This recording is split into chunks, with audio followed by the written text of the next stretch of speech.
जिस दोस्त हम लगे हो आगे बढ़ने की कोशिश में हो कि इस बार परीक्षा देंगे पहुँचेंगे।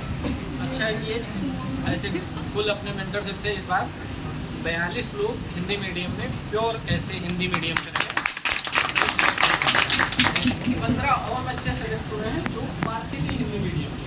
उनका कहने का मतलब है कि उनका किसी का हिंदी माध्यम में हिंदी साहित्य है, इंटरव्यू उन 15 के हिंदी में, लेकिन 42 ऐसे बच्चे हैं जिनका सब कुछ हिंदी में था। तो उनमें से ये 4, ये प्रदुमन, ये भारती, ये मनीषा, ये नीरज, और मेरा अनुमान है कि नीरज तो हमसे 3 साल हो गया, 3 साल से मेंटरशिप 2021 जब शुरू हुई थी उस बार भी इन्होंने दिया था, या इंटरव्यू नहीं हुआ था। भारती भी हमसे जुड़ी हैं, मेरे अनुमान है 1.5-2 साल हो गए, 1.5 साल से करीब। प्रदुमन भी रहे पिछले साल से। ये लेट आई मनीषा, लेकिन लेट आई और फतह जल्दी कर दी। तो इनके यहाँ लाने और साथ आने का ये कि लगभग इन सब इसी लाइब्रेरी से शुरुआत भी की है। इसके बगल की जो एक क्लास है वहाँ भी एक लाइब्रेरी थी पहले, और हम सब लोग यहीं बैठते थे, पढ़ते थे। तो कहने का मतलब है कि देखो 2 भाव कई बार आता है जब मन में कि पता नहीं होगा कि नहीं। तो नहीं होगा मतलब जैसे आज यहाँ बैठे हैं वो सब यही है, उनका बैकग्राउंड भी आप जैसा ही रहा, इन्हीं में से होता है। और इन सब में बस एक बात मैं कह सकता हूँ कि जो सबसे कॉमन है, किसी ने गिव अप नहीं किया। और सबसे बड़ी बात क्या रखी, कंसिस्टेंसी रखी, फोकस रखा, किसी तरह का डिस्ट्रैक्शन नहीं पाला। इन सबको मैं पर्सनल लेवल पे रोज जानता हूँ, रोज देखता हूँ। डिस्ट्रैक्शन नहीं पाला, लगे रहे, और उस लगे रहे सब में ही सब कुछ है। और लगे रहे कहाँ, केवल उस दिमाग में रखे कि कैसे कैरेक्टर है और कर लिया था। और ये इस तरह के बैकग्राउंड, इसी तरह की स्टोरी के उस 42 में मान के चलिए 35-40 लोग हैं।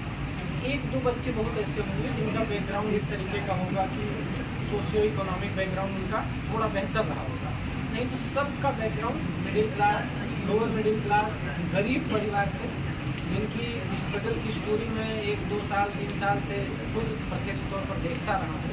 लेकिन उनको दृष्टि का प्लेटफॉर्म मिला, अस्मिता का प्लेटफॉर्म मिला, मेंटरशिप का प्लेटफॉर्म मिला, और उन्होंने अपनी मेहनत से यहाँ तक सफलता खुद सफल होकर दिखा दिया कि आराम से कोई बच्चा अगर लगातार रहे, एक ध्येय के साथ, एक लगन के साथ, एक टारगेट बना के लगातार काम करे तो सफल हो सकता है।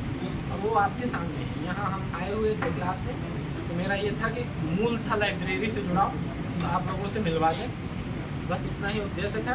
और मिठाई आपको मिल गई होगी, मिल जाएगी, सबकी मिठाई रखी है यहाँ पे। मैं बस इतना कहूँगा कि 2 महीने का समय है, इनको आप इस नज़रिए से मत देखिए कि ये सफल हो गए, कुछ खास रहा होगा, नहीं, एकदम आप जैसा वाला भाव रहे। बस अंतर ये देखिएगा कि इनसे हम क्या सीख लें कि कल को हम इस तरफ खड़े हो सकें। तो मैं इन सबसे भी कहूँगा कि आपकी प्रीलिम्स अभी सबसे इम्पोर्टेंट चीज़ है। एक आध बार वो आपके प्रीलिम्स को लिए बोल देंगे, फिर हम चले जाएंगे प्रीलिम्स को लेकर। तो सबसे इम्पोर्टेंट बात, जो एक बात ध्यान रखने की जरूरत है, मेरा 3rd अटेम्प्ट था आपकी बार, लास्ट अटेम्प्ट में मेरा भी क्लियर नहीं हुआ था। इसमें पहले वाले अटेम्प्ट में तो जीएस में नहीं हुआ था और सीसेट में नहीं हुआ था, और सेकंड वाले में मेरे जीएस में तो 105 थे और सीसेट में मेरे था।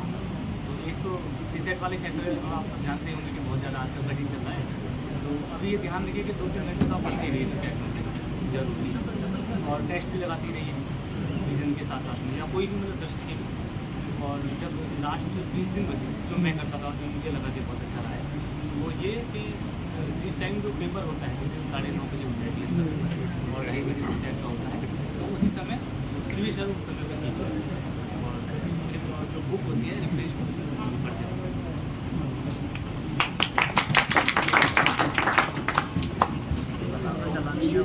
सबसे मेजर है वो स्टैटिक होता है। तो स्टैटिक पोर्शन में क्या करना है कि हर सब्जेक्ट का एक अपने को रिसोर्स डिसाइड कर लेना है। फॉर एग्जांपल पॉलिटी में लक्ष्मीकांत हुआ, मतलब जो मेन बुक है वो फिर उनको ना मल्टीपल रिविजन करना है। तो हमको ऐसा करना है कि स्टैटिक हमारा ऐसा होना चाहिए कि जैसे कोई क्वेश्चन हमारा गलत होने का होना रहे। फिर सेकंड होता है करंट अफेयर का, तो करंट अफेयर में भी यही होता है कि ईयरली या मंथली जो भी आप पढ़ते हो उसका मल्टीपल रिविजन करना है। फिर थर्ड बात आती है इसमें प्रीवियस ईयर क्वेश्चन पेपर और टेस्ट पेपर। तो टेस्ट पेपर जितने टेस्ट पेपर हो सकते उतने टेस्ट पेपर सॉल्व करें, और टेस्ट में अगर कम मार्क्स होते हैं ना तो उससे डिमोटिवेट नहीं होना है। मेरे भी बहुत कम मार्क्स आते थे, मतलब मेरे 55 तक आए विजन अभ्यास में, तो उससे बिल्कुल डिमोटिवेट नहीं होना। बस ये है कि रिवीजन करते रहना है, कहाँ गलत हो रहा है, कहाँ हमको इम्प्रूव करने की ज़रूरत है। फिर उसके बाद आता है सी सेट। तो सी सेट तो टफ हो ही गया है, तो मैथ कॉम्प्रीहेंसिव सभी पे अच्छे से फोकस कीजिए। बाकी ऑल द बेस्ट। और प्रीवियस 3 अटेम्प्ट में मेरा सीसेट क्वालिफाई नहीं हो पा रहा था, तो मेन प्रॉब्लम जो थी मेरी वो सीसेट ही थी। तो उसके लिए जो मेरी स्ट्रेटजी रही थी कि मैं चूँकि मेंटरशिप के स्टूडेंट थी, तो जो हम लोगों को शेड्यूल मिलता है पर्टिकुलर सीसेट को लेके पर डे के हिसाब से कुछ टॉपिक्स रहते हैं, और पर्टिकुलर हम लोगों के जो वीकली टेस्ट होते हैं या अल्टरनेट डे पे टेस्ट होते थे, मैं उन टेस्ट को बहुत ज़्यादा सीरियसली लेती थी कि मैं आगे प्रॉपर उस टाइमिंग में टेस्ट दे रही हूँ। उसके बाद जाकर रूम में देखती थी कि मुझसे कौन से क्वेश्चन नहीं बने, उसका रीज़न मैं ढूंढती थी, किसी ऐसे कैंडिडेट को ढूंढती थी जिसके क्वेश्चन को टैकल करने की हैबिट या फिर स्किल मुझसे बेटर हो, मैं उन लोगों से हेल्प लेती थी, मेंटर सबका हेल्प लेती थी। तो वो चीज़ें आपकी आप उसका सॉल्यूशन ढूंढेंगे तो कहीं ना कहीं वो आसपास रहता, तो उसके थ्रू आप उसको एक डेवलपमेंट करते हैं तो आपको एग्जाम हॉल में परेशानी नहीं करती। तो मैं इसी चीज़ को कहूँगी कि सीसेट को सीरियसली लो और अच्छे से एग्जाम में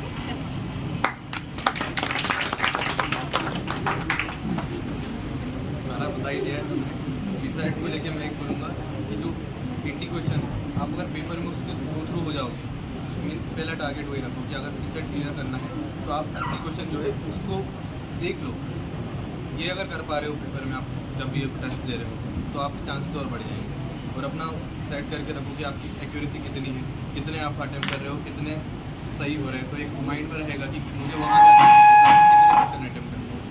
तो बाकी तो बस लगे रहो जो प्रिपरेशन कर रहे हो। चलो ठीक है।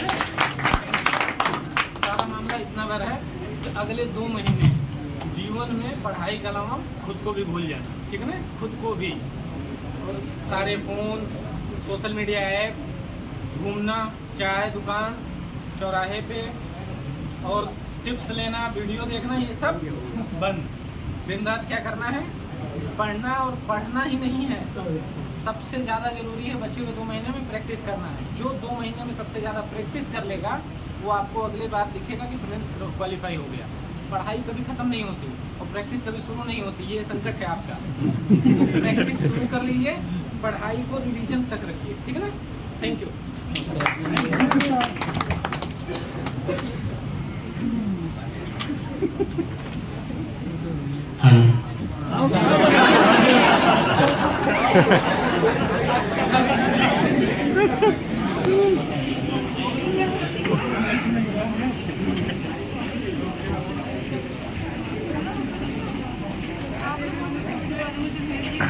ठीक है, कर दे रहा हूँ।